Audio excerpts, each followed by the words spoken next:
Terminal bus itu selalu ramai, tetapi di balik hiruk-pikuknya tersimpan ketakutan yang tidak pernah hilang. Pedagang kecil yang berjualan gorengan, sopir bus yang menunggu penumpang, hingga pemilik toko sembako, semuanya hidup dalam bayang-bayang ketakutan. Suara klakson bus, teriakan calo, dan derit rem kendaraan hanya menjadi latar dari penderitaan yang dirasakan warga terminal. Setiap hari, sekelompok preman dengan wajah garang datang menelusuri kios-kios. Mereka menagih uang keamanan dengan cara yang brutal. Siapapun yang menolak akan dipukul, ditendang, bahkan tak jarang kiosnya dirusak hingga luluh lantak.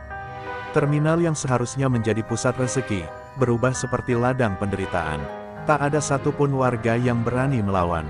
Mereka tahu betul siapa yang ada di balik kekuasaan itu, Jalu, pemimpin preman paling ditakuti. Orang-orang menyebutnya, si sadis terminal, karena tak segan menebas orang di depan umum hanya karena uang receh. Namanya saja sudah cukup membuat pedagang gemetar, seakan maut sedang mengintai. Suatu pagi, seorang pemilik toko kelontong kecil terlihat pasrah menyerahkan uang pada anak buah Jalu. Tangannya gemetar, wajahnya pucat, sementara mata para preman penuh dengan tatapan angkuh. Mereka menertawakan ketakutan para pedagang, seolah terminal ini adalah kerajaan mereka, dan semua warga hanyalah budak. Namun, di balik keramaian itu, ada sesuatu yang berbeda hari itu. Dari kejauhan, seorang pria asing dengan tatapan tenang memperhatikan. Tubuhnya tegap, wajahnya datar tanpa ekspresi, dan langkahnya terukur. Dia berjalan perlahan melewati kerumunan, seakan tak terpengaruh oleh aura mencekam yang membuat semua orang menunduk pada preman. Para pedagang saling berbisik, mencoba menebak siapa pria itu. Ada yang mengira dia hanya perantau yang baru datang, ada pula yang menduga dia hanya pembeli biasa. Namun tatapan matanya berbeda, bukan tatapan orang biasa, melainkan tatapan yang menyimpan badai di dalamnya. Sementara itu, Jalu bersama anak buahnya berkeliling seperti biasa, merampas uang hasil kerja keras warga. Mereka tertawa terbahak-bahak, menghina siapapun yang berani menatap mereka. Tak seorang pun tahu, hari itu akan menjadi awal dari akhir kekuasaan Jalu. Terminal yang biasanya hanya dipenuhi rasa takut, sebentar lagi akan menjadi saksi dari sebuah pertarungan berdarah. Pertarungan yang akan mengubah segalanya, ketika ketakutan tak lagi menjadi milik warga, melainkan berbalik menghantui para preman itu sendiri. Jalu berdiri di tengah terminal seperti raja yang baru saja turun tahta perang. Tubuhnya tinggi, otot-ototnya menegang, dan di pinggangnya selalu terselip parang besar yang sudah berlumuran noda karat darah. Tatapan matanya dingin, membuat siapapun yang berani menatap balik segera menundukkan kepala. Di balik senyum miringnya tersimpan amarah dan kejamnya naluri binatang. Setiap kali Jalu berjalan, orang-orang otomatis memberi jalan. Tidak ada yang berani menghalangi langkahnya. Anak-anak kecil segera ditarik oleh ibunya, pedagang buru-buru menyingkirkan barang dagangan agar tidak menjadi sasaran. Bagi mereka, Jalu bukan sekadar preman, melainkan bencana hidup yang bisa datang kapan saja.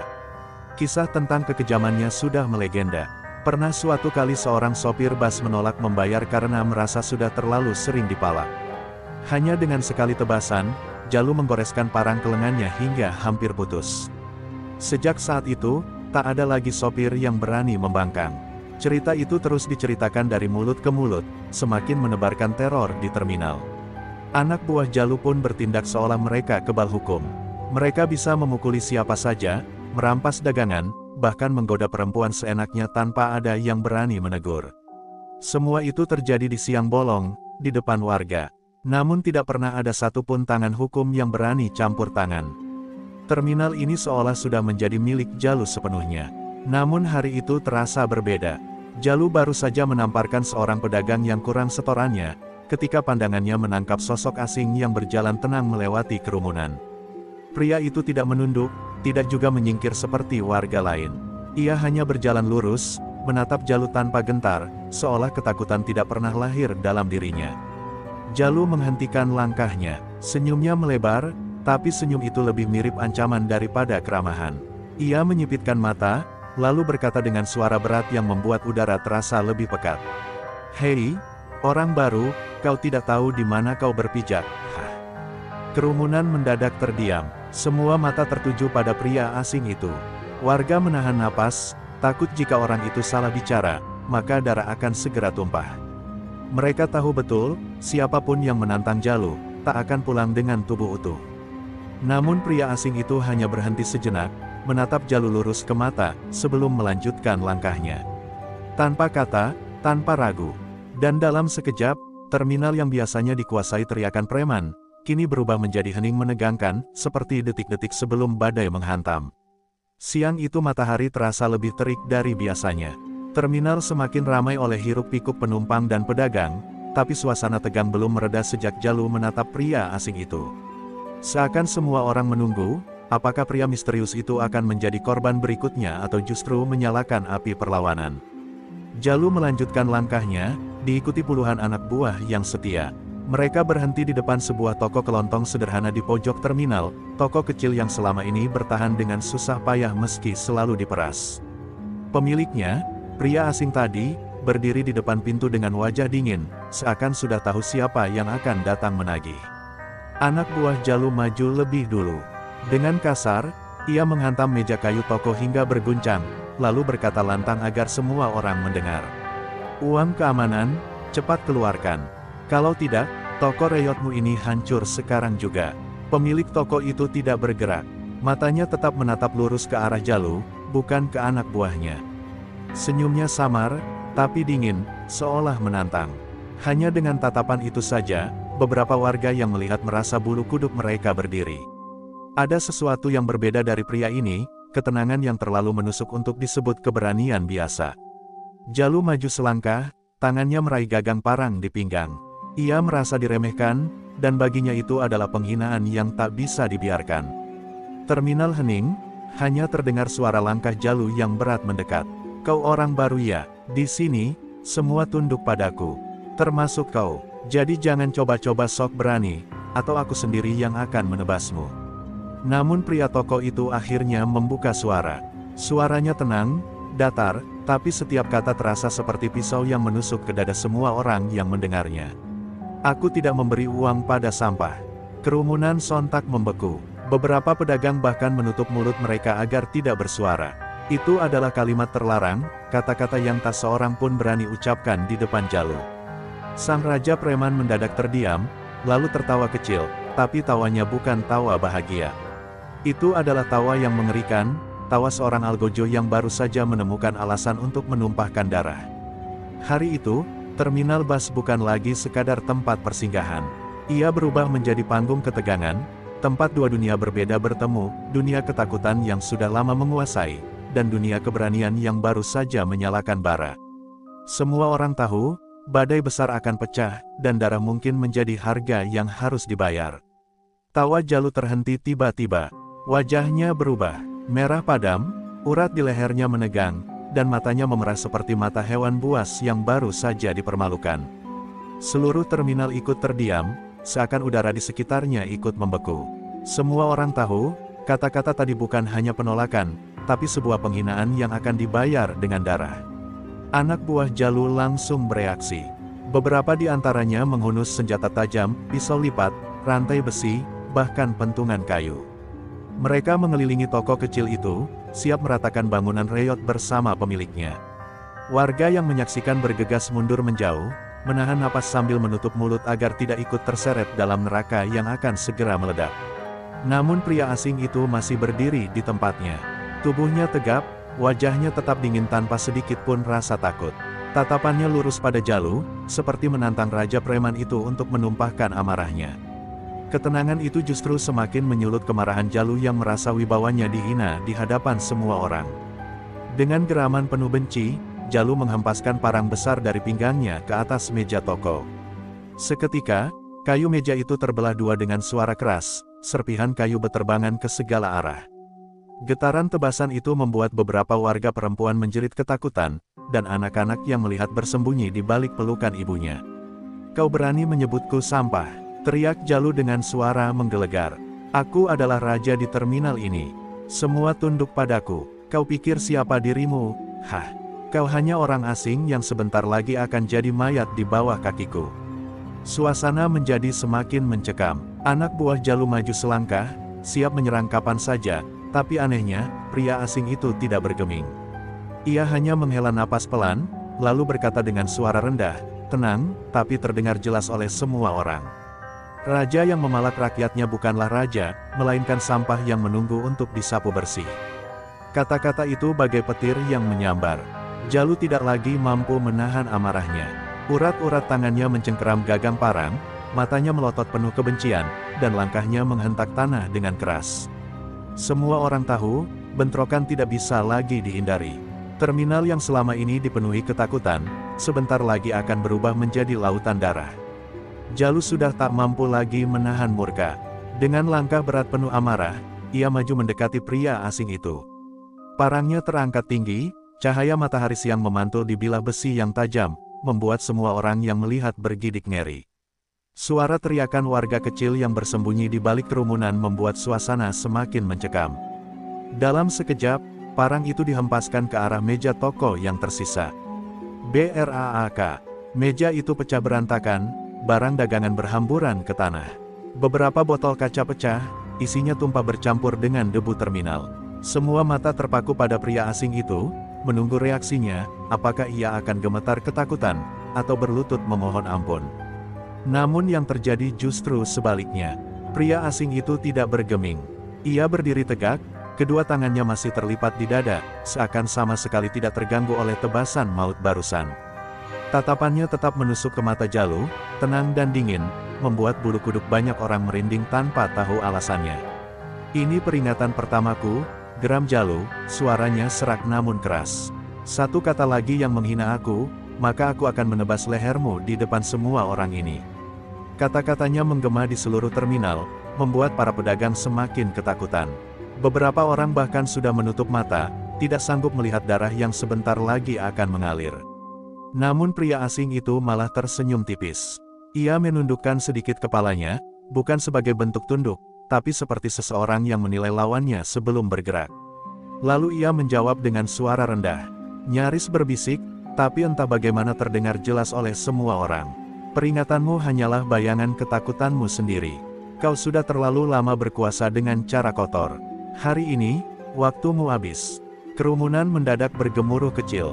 Beberapa pedagang saling pandang dengan wajah pucat, tak percaya ada orang yang berani berbicara begitu pada Jalu.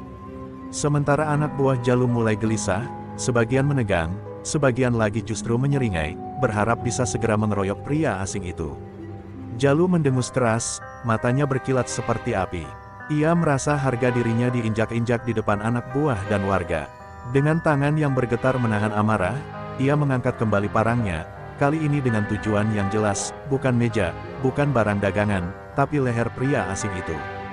Dan tepat sebelum bilah besi itu kembali meluncur, udara di terminal terasa menegang.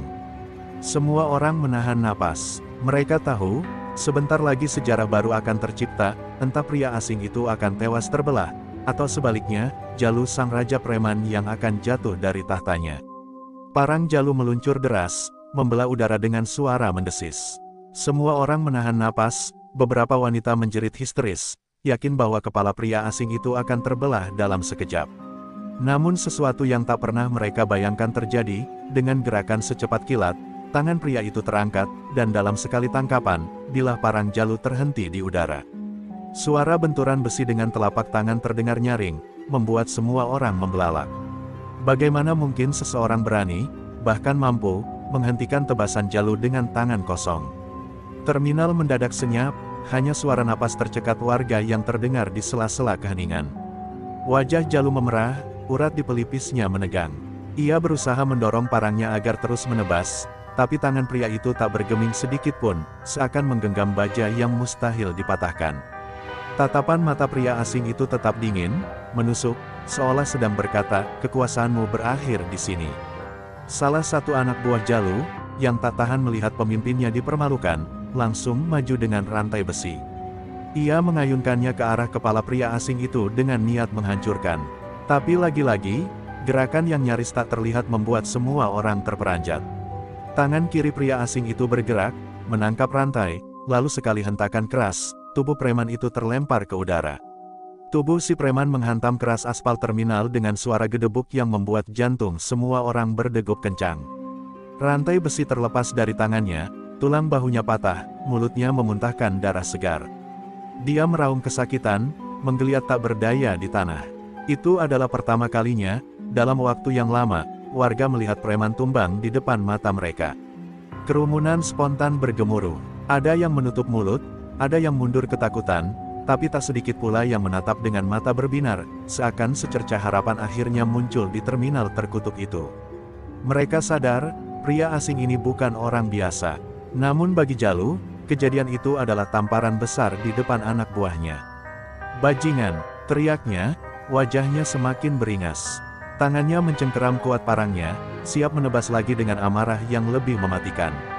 Sementara anak buah lainnya mulai maju, membentuk lingkaran, siap mengeroyok dengan senjata tajam di tangan mereka. Pria asing itu hanya berdiri tegak, melepaskan genggaman dari parang Jalu dengan gerakan ringan, lalu menatap seluruh preman di sekelilingnya. Senyumnya tipis, namun kali ini senyum itu bukan sekadar dingin, melainkan tanda dimulainya pembantaian. Dan warga yang menyaksikan tahu, tumbangnya satu preman hanyalah awal dari malapetaka yang lebih besar bagi kelompok Jalu. Tubuh preman yang tumbang masih meringis di tanah, jeritan kesakitannya bergema di terminal yang hening. Warga menatap dengan mata tak percaya, tak ada satupun yang bisa menjelaskan bagaimana seorang pria asing mampu menghentikan tebasan Jalu dan melemparkan anak buahnya dengan mudah. Bagi mereka, itu bukan sekadar kekuatan, tapi sesuatu yang mendekati mustahil. Bisik-bisik mulai terdengar di kerumunan. Beberapa pedagang tua berbisik lirih, menyebut nama yang sudah lama tenggelam di dalam bayangan terminal. Sang legenda, nama itu dulu adalah mimpi buruk bagi preman, namun kini terdengar kembali. Mereka tak percaya, tetapi gerakan pria asing itu mengingatkan pada gaya bertarung yang pernah mereka lihat puluhan tahun lalu.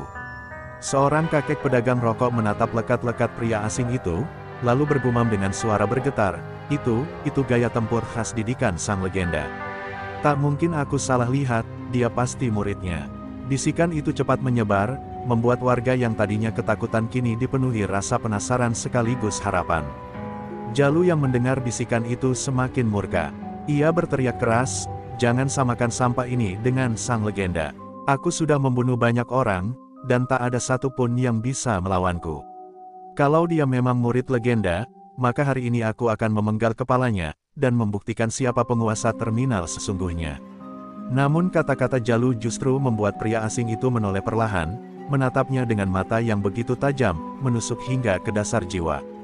Lalu ia berkata dengan suara rendah, penuh ketegasan, "Aku tidak datang untuk menjadi penguasa, aku datang untuk menghapus kotoran yang kalian tebarkan di tempat ini."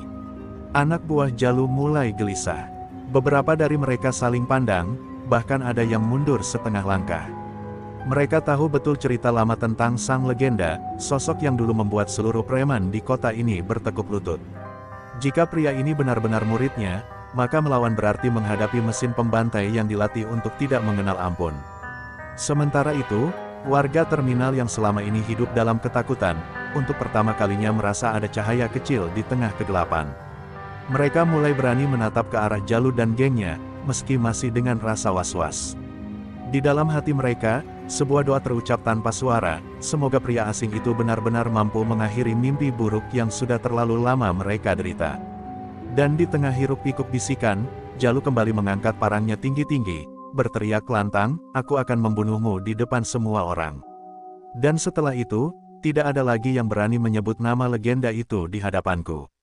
Terminal bergetar oleh suara teriakannya, tapi kali ini, tatapan mata warga sudah berbeda, bukan lagi hanya ketakutan, tapi juga harapan yang mulai tumbuh. Suasana terminal berubah menjadi lautan ketegangan. Warga terdiam, tak ada lagi suara teriakan calo atau deru bas.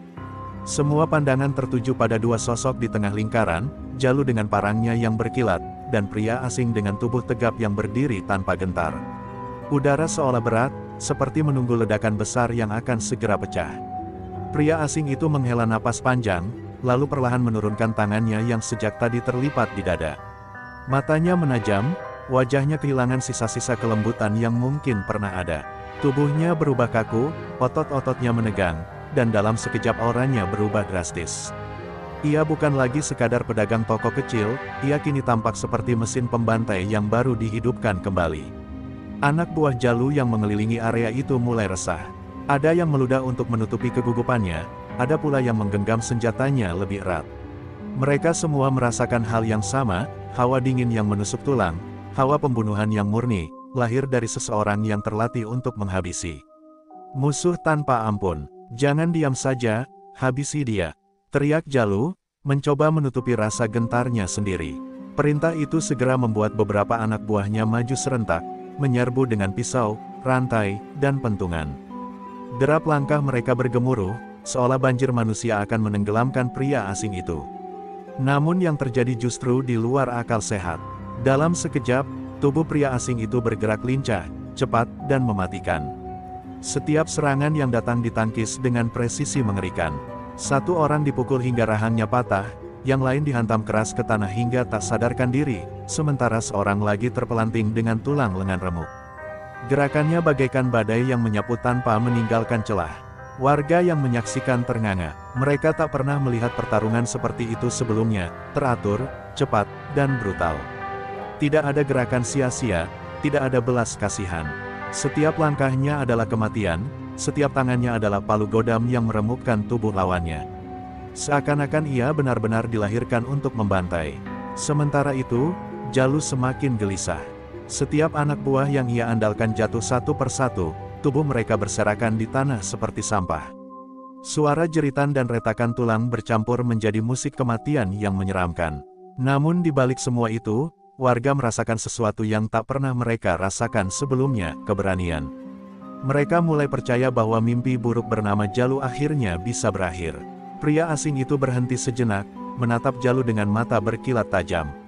Nafasnya stabil, seakan semua pertarungan barusan hanya pemanasan. Dengan suara dingin yang terdengar seperti vonis, ia berkata, "Inilah awal dari akhirmu, Jalu. Hari ini, kau akan merasakan bagaimana rasanya menjadi sampah yang disapu bersih." Jalu menggenggam parangnya semakin erat, urat-urat di lehernya menegang. Amarah dan rasa takut bercampur jadi satu, tapi gengsi sebagai pemimpin preman paling ditakuti memaksanya untuk tidak mundur. Warga menahan napas, tak ada yang berani bergerak. Semua menunggu, seolah-olah dunia berhenti berputar di detik itu. Pria asing itu melangkah maju perlahan, tatapannya menusuk Jalu seperti belati. Setiap langkah yang ia ayunkan membuat tanah terminal bergetar di hati orang-orang yang menyaksikan. Mesin pembantai itu benar-benar telah bangkit, dan kini ia berdiri berhadapan dengan Raja Preman yang selama ini dianggap tak tersentuh. Jalu meraung keras, mencoba menutupi ketakutannya. "Jangan sok hebat di depan gue. Gue Jalu, penguasa terminal ini. Semua orang di sini takut sama gue, bukan lo," teriaknya sambil mengayunkan parang dengan kecepatan penuh. Kilatan besi itu membelah udara, menyasar kepala lawannya. Namun pria asing itu bergerak secepat kilat. Tangannya menangkis dengan gerakan sederhana, lalu tubuhnya memutar dan menghantam dada Jalu dengan lutut keras. Tubuh sang pemimpin preman terlempar ke belakang, menghantam tanah hingga para pengikutnya menahan napas. Jeritan kecil terdengar dari kerumunan warga, tercampur antara kaget dan kagum. Jalu bangkit dengan wajah penuh darah, matanya liar, marah, sekaligus takut. Ia menyerang lagi, kali ini lebih brutal, menebas, menusuk, dan menghantam tanpa arah. Namun setiap serangan seolah terbaca dengan mudah. Pria asing itu menghindar dengan langkah-langkah ringan, lalu sesekali membalas dengan pukulan yang membuat tubuh Jalu terhuyung. Warga mulai berani bersuara, "Ayo, hajar dia!" teriak seorang bapak tua yang selama ini pernah dipalak habis-habisan. Yang lain ikut bersorak, suara mereka bergema di terminal. Sorakan itu semakin menekan mental Jalu, membuatnya sadar bahwa kini bukan lagi ia yang ditakuti, melainkan pria asing itu yang mulai dieluk-elukan. Jalu terengah-engah, keringat bercampur darah menetes di wajahnya. Untuk pertama kalinya dalam hidupnya, ia merasakan ketakutan yang nyata. Sosok di depannya bukan manusia biasa, bukan pula pedagang toko yang lemah, dia adalah mesin pembantai, didikan legenda penguasa yang namanya pernah hilang dari dunia bawah tanah. Pria asing itu mendekat lagi, sorot matanya semakin dingin. Dengan suara rendah tapi jelas terdengar oleh semua orang, ia berkata, "Hari-harimu sebagai raja sudah berakhir, Jalu. Kau bukan penguasa, kau hanyalah tikus yang terlalu lama bersembunyi di balik ketakutan orang lain." Jalu mengerang keras, parangnya digenggam dengan kedua tangan, matanya merah penuh amarah bercampur keputusasaan. "Kalau gue harus mati, lo juga harus ikut jatuh, brengsek," teriaknya sambil menebas membabi buta. Ia tak peduli lagi pada teknik atau arah serangan, yang penting darah mengalir malam itu. Pria asing itu tetap tenang, matanya tajam mengunci setiap gerakan lawannya. Tubuhnya berputar cepat, menangkis, lalu menyelip ke sisi kanan Jalu. Dengan satu hantaman keras dirusuk, terdengar suara retakan tulang yang membuat warga bergidik. Jalu terhuyung, tapi amarah membuatnya terus berdiri. Sorak-sorai warga semakin membara, memecah malam terminal.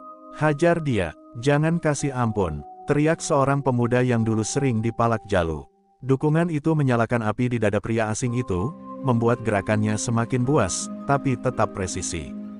Jalu berteriak histeris, lalu mengayunkan parangnya ke arah leher lawannya.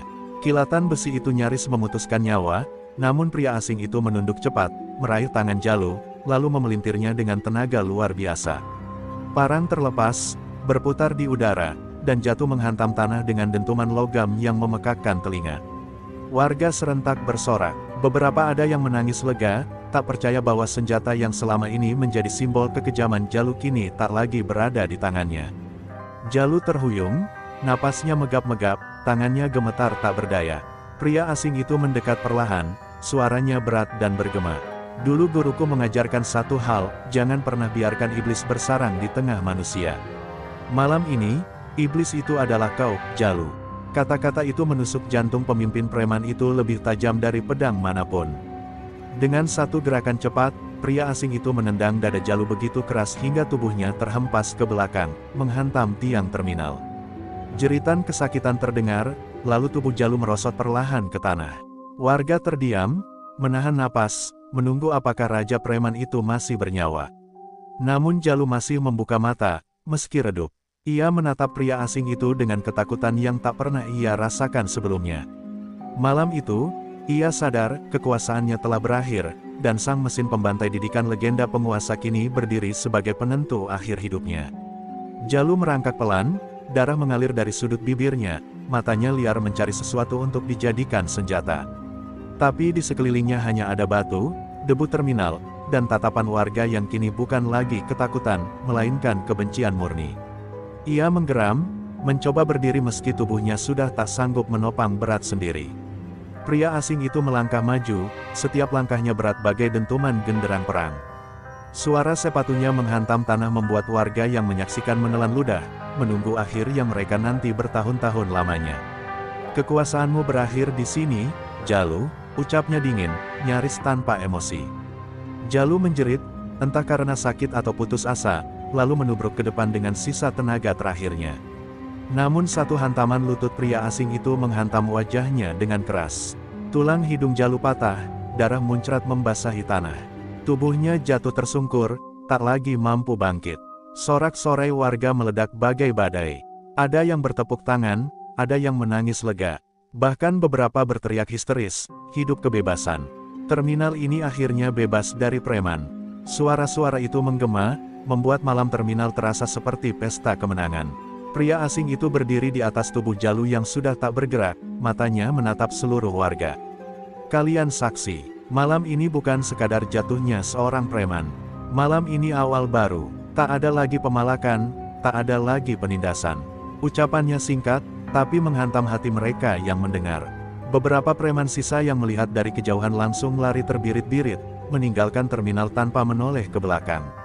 Mereka tahu, melawan pria asing ini sama saja menjemput maut. Kini tak ada lagi yang berani berdiri di barisan Jalu. Seorang ibu pemilik warung yang dulu sering dipalak maju dengan berani. Dengan suara bergetar ia berkata, "Terima kasih, kau menyelamatkan kami semua. Kami sudah terlalu lama hidup dalam ketakutan." Ucapan itu membuat banyak warga mengangguk, sebagian meneteskan air mata. Pria asing itu hanya menatap langit malam, menarik napas panjang. Dalam hatinya ia tahu, ini baru permulaan. Karena yang ia tumbangkan malam itu hanyalah satu kepala. Tapi akar kekuasaan preman jauh lebih dalam dari yang dipikirkan warga. Dan ia, mesin pembantai didikan legenda, belum selesai. Malam itu, setelah tubuh Jalu ditinggalkan begitu saja di tanah becek terminal, suasana yang tadinya hiruk pikuk sorak-sorai perlahan mereda. Warga mulai berbisik-bisik, sebagian masih tak percaya bahwa sang raja preman yang selama ini menakuti mereka telah benar-benar tumbang. Namun di balik kelegaan itu, bayangan ketakutan baru muncul, apakah semuanya sudah benar-benar berakhir? Pria asing itu berjalan perlahan menuju salah satu kios yang tertutup rapat. Ia tahu, malam ini ia belum bisa beristirahat. Dari informasi yang ia miliki, Jalu hanyalah satu kepingan kecil dari jaringan yang jauh lebih besar. Terminal hanyalah panggung kecil bagi bisnis kotor yang dijalankan kelompok preman yang lebih terorganisir, yang punya hubungan dengan para penguasa gelap di kota. Di kejauhan, dua pemuda mendekatinya dengan wajah cemas. Mereka adalah warga terminal yang diam-diam membenci Jalu tapi tak pernah berani melawan. Bang, hati-hati. Jalu memang kejam, tapi di atasnya ada sosok yang jauh lebih berbahaya. Mereka menyebutnya si Bayangan, dialah dalang di balik semua pemalakan di kota ini. Suara mereka bergetar, seakan menyebut nama itu saja bisa mengundang maut. Pria asing itu menatap mereka dengan dingin, matanya tak goyah sedikit pun. Si Bayangan, gumamnya lirih. Ada nada kesadaran dalam suaranya, seolah nama itu bukan hal asing baginya.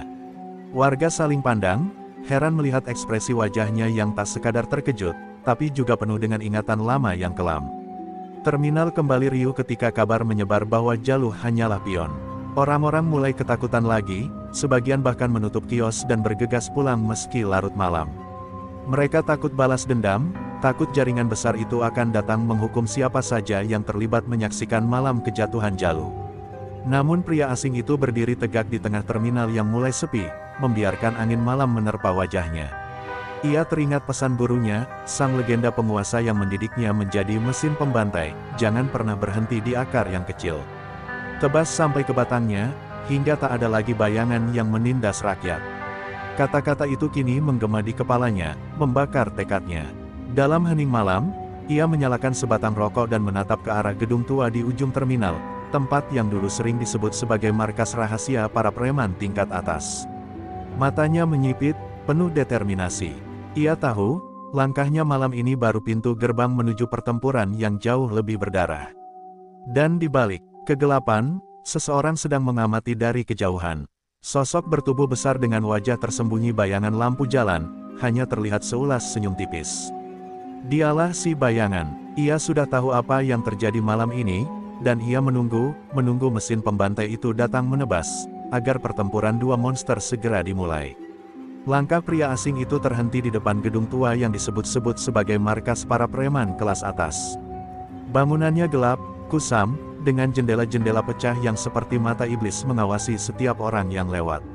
Malam semakin pekat, angin berhembus membawa aroma besi karatan bercampur bau darah lama yang entah dari mana asalnya. Hatinya berdebar, bukan karena takut, melainkan karena nalurinya tahu, musuh yang sesungguhnya menunggu di dalam sana. Tiba-tiba, pintu gedung itu berderit terbuka perlahan. Dari balik kegelapan, muncul sosok tinggi besar dengan jas hitam lusuh, wajahnya setengah tertutup bayangan lampu jalan. Dialah si Bayangan, dalam semua teror di terminal dan kota ini. Senyum tipis terukir di bibirnya, sinis sekaligus menantang.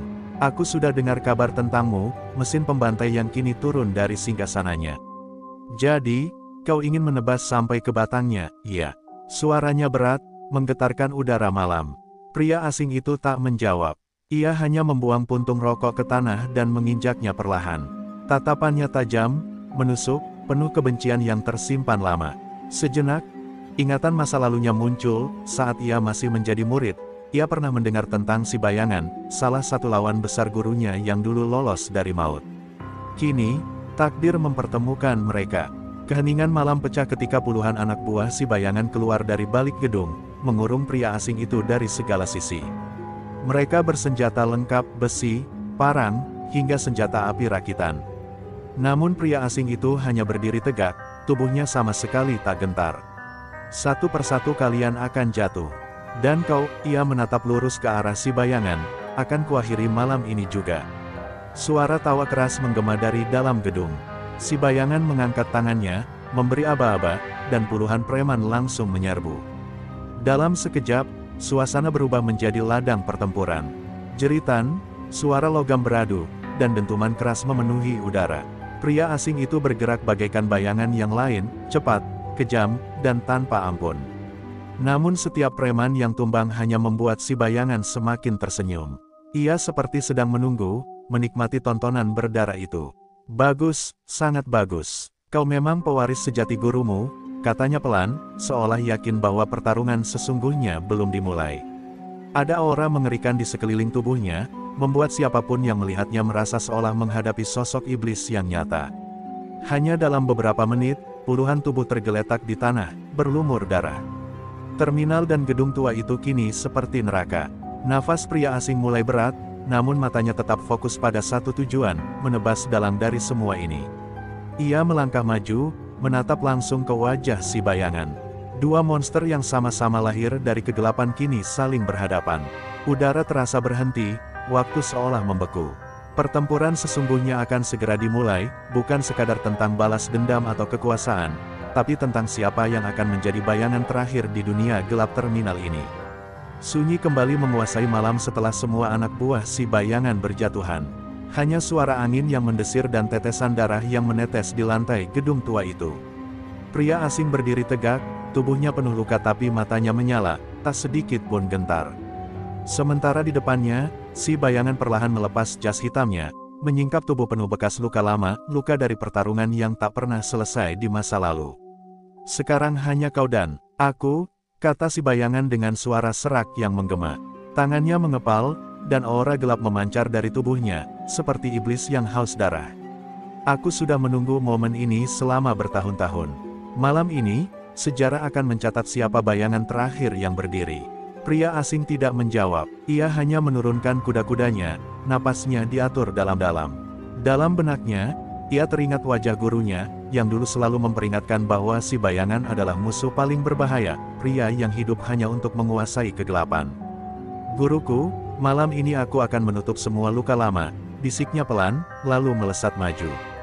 Pertarungan pun meledak, tinju dan tendangan beradu dengan kecepatan kilat, suara dentuman tubuh yang saling menghantam menggetarkan udara. Setiap serangan si bayangan begitu berat, seolah membawa beban puluhan tahun dendam. Namun pria asing mampu menangkis, meski tubuhnya kian terpental. Debu berhamburan, kaca pecah, dan lantai beton retak akibat benturan keras dua monster manusia itu. Sekali waktu, si bayangan berhasil menghantam dada pria asing dengan pukulan keras, membuatnya terlempar menabrak dinding. Darah segar mengalir dari mulutnya, namun matanya tetap menyala. Ia bangkit, perlahan tapi pasti, menegakkan tubuhnya kembali. Kau bukan bayangan terakhir, kau hanyalah sisa kegelapan yang harus dipadamkan, katanya dengan suara bergetar tapi penuh tekad. Dengan teriakan keras, pria asing melancarkan serangan balasan. Tangannya menembus pertahanan si bayangan, menghantam rahangnya dengan kekuatan penuh hingga sosok itu terhuyung. Pertarungan makin brutal, saling hantam tanpa belas kasihan. Darah menodai lantai, tubuh mereka sama-sama babak belur, tapi tidak ada yang mau mundur. Malam terasa panjang, setiap detik seperti jam. Hingga akhirnya, pria asing melihat celah kecil. Dengan seluruh tenaga yang tersisa, ia melancarkan pukulan pamungkas ke arah dada si bayangan. Suara tulang retak terdengar jelas, tubuh musuh besarnya terlempar keras dan menghantam tiang besi hingga roboh. Hening kembali, hanya suara napas berat yang tersisa. Si bayangan terkapar di tanah, darah mengalir dari mulutnya. Dengan senyum sinis terakhir, ia berkata, "Kau memang layak menjadi penerus gurumu. Tapi ingat, bayangan tak pernah benar-benar mati." Setelah itu, matanya terpejam, meninggalkan pria asing sendirian dalam keheningan malam yang kelam. Langkah pria asing terdengar berat saat ia mendekati tubuh si bayangan yang sudah tak lagi bernyawa. Lampu-lampu temaram di gedung tua itu berkelip, seolah ikut menyaksikan berakhirnya sebuah sejarah gelap. Tubuhnya penuh luka, darah menetes dari setiap sisi, namun di matanya ada sinar kemenangan bercampur kesedihan. Malam itu, pertarungan panjang akhirnya berakhir.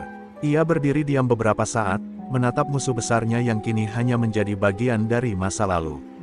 Kenangan tentang gurunya muncul kembali, tentang pengkhianatan, tentang luka lama, dan tentang sumpah untuk mengakhiri teror yang sudah terlalu lama membayangi banyak orang.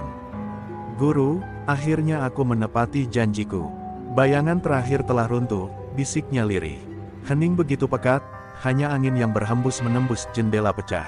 Pria asing lalu berlutut, meletakkan tangan di tanah yang ternodai darah. Ia berdoa dalam hati, bukan untuk dirinya, melainkan untuk semua jiwa yang pernah menjadi korban kegelapan. Malam itu, ia tahu betul bahwa setiap kemenangan selalu beriringan dengan luka yang tak mudah sembuh. Ketika ia berjalan keluar dari gedung tua itu, fajar mulai merekah. Cahaya matahari perlahan menyingkirkan kegelapan malam. Burung-burung berkicau, seakan dunia menyambut era baru tanpa bayangan yang selama ini menakutkan. Langkahnya goyah, tubuhnya nyaris roboh, tapi ia tersenyum kecil, karena tahu perjuangannya tidak sia-sia. Di jalan sepi menuju perkampungan, beberapa warga yang mendengar kabar pertarungan berdatangan. Mereka terdiam melihat sosok pria asing yang berdarah-darah namun tetap tegak berjalan. Ada rasa hormat di mata mereka, ada doa yang terucap tanpa kata. Pahlawan tanpa nama, begitu mereka menyebutnya, meski ia tak pernah meminta gelar apapun. Sampai di ujung jalan, pria asing berhenti dan menatap langit yang mulai terang. Setiap kegelapan akan runtuh oleh cahaya, tapi cahaya juga harus dijaga, ucapnya pelan. Kata-kata itu bukan sekadar kalimat, melainkan pesan yang ia titipkan untuk semua orang yang kelak mendengar kisahnya. Setelah itu, ia melangkah pergi, menghilang entah kemana, seakan menolak dikenang. Gedung tua tempat pertarungan berdarah itu akhirnya ditinggalkan. Hanya bekas darah, kaca pecah, dan dinding retak yang menjadi saksi bisu. Namun bagi warga, kisah malam itu akan selalu hidup, tentang seorang asing yang berani melawan kegelapan, meski harus mengorbankan segalanya. Pesan moral, seberapa kuat pun kegelapan berkuasa, ia tidak akan pernah abadi. Selalu ada cahaya, meski kecil, yang bisa menghancurkan bayangan. Keberanian dan tekad untuk melawan kejahatan, meski dilakukan sendirian, bisa menjadi harapan bagi banyak orang. Pada akhirnya, kemenangan sejati bukanlah mengalahkan musuh, melainkan menyalakan harapan di hati manusia lainnya.